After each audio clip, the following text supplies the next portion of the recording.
Okay ఉంచుంటాను second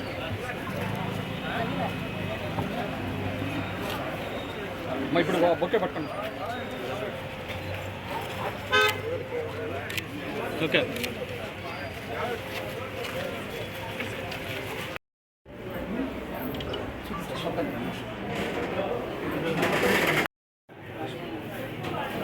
బయట బయట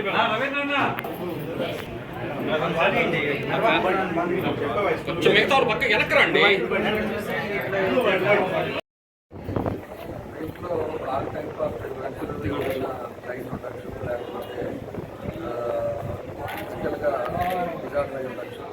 ఇలాంటి వాళ్ళందరూ కూడా ఇక్కడ స్కూల్ చేసి మన లక్ష్మి గారికి ఆల్రెడీ స్కూల్ కూడా వాళ్ళకి బాగా ఎక్స్పీరియన్స్ ఉంది. ఆయన కానీ వాళ్ళ హస్బెండ్ గారు వీళ్ళందరూ కూడా ఇప్పటికీ మామూలు స్కూల్ నడుపుతున్నారు. ఇప్పుడు స్పెషల్ చిల్డ్రన్స్ స్కూల్ కూడా నడపాలని ఒక మంచి ఉద్దేశంతో ట్రస్ట్ ద్వారా ప్రారంభిస్తున్నారు. కాబట్టి ఒక మంచి ఉద్దేశం ఎవరైనా పేదవాళ్ళు ఎక్కడికి వెళ్ళాలని తెలియని వాళ్ళందరూ కూడా ఇక్కడ ఉపయోగపడతారు. తప్పకుండా దీన్ని ఉపయోగించుకోవాలని చెప్పేసి అదేవిధంగా లక్ష్మీ గారి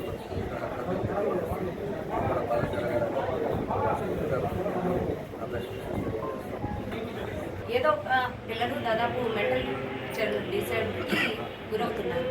వాళ్ళు మాటలు రాకుండా ఉండడము, నడవలేకుండా ఉండడం, ప్రతి ప్రాసెస్ లేట్ అవుతూ ఉంటుంది. దానివల్ల పేరెంట్స్ చాలా సఫర్ అవుతూ ఉన్నారు. ఆ సఫర్ వల్ల ఫ్యామిలీ కూడా డిస్టర్బ్ అవుతూ ఉంది. నేను ఒక డిస్టర్బ్ అయిన పేరెంట్ లాగా నేను ఈ స్కూల్ స్థాపించాలనుకున్నాను. 10 సంవత్సరాల క్రితం నాది ఈ ఎయిమ్. కానీ నాకు అప్పుడు ఎటువంటి ఇది లేక నేను చేయలేకపోయాను.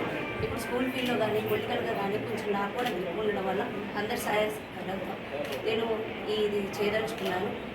నాలాగా ప్రతి పేరెంట్ ఇబ్బంది పడకుండా నాకు వీలైనంత సర్వీస్ అందించాలని మనస్ఫూర్తిగా కోరుకుంటూ ఇది స్టార్ట్ చేశాను. మీ అందరి సహాయ సహకారాలు, మన డీజే గారి సహాయ సహకారాలు ఉన్నాయి. ముందు రావాలని సార్ ఆల్ ఏజెస్ అంటే కొంచెం బెటర్ ఐక్యూ లెవెల్స్ కొంచెం బెటర్గా ఉన్న వాళ్ళకి ఇంప్రూవ్మెంట్ కొంచెం ఇవ్వగలిగాను.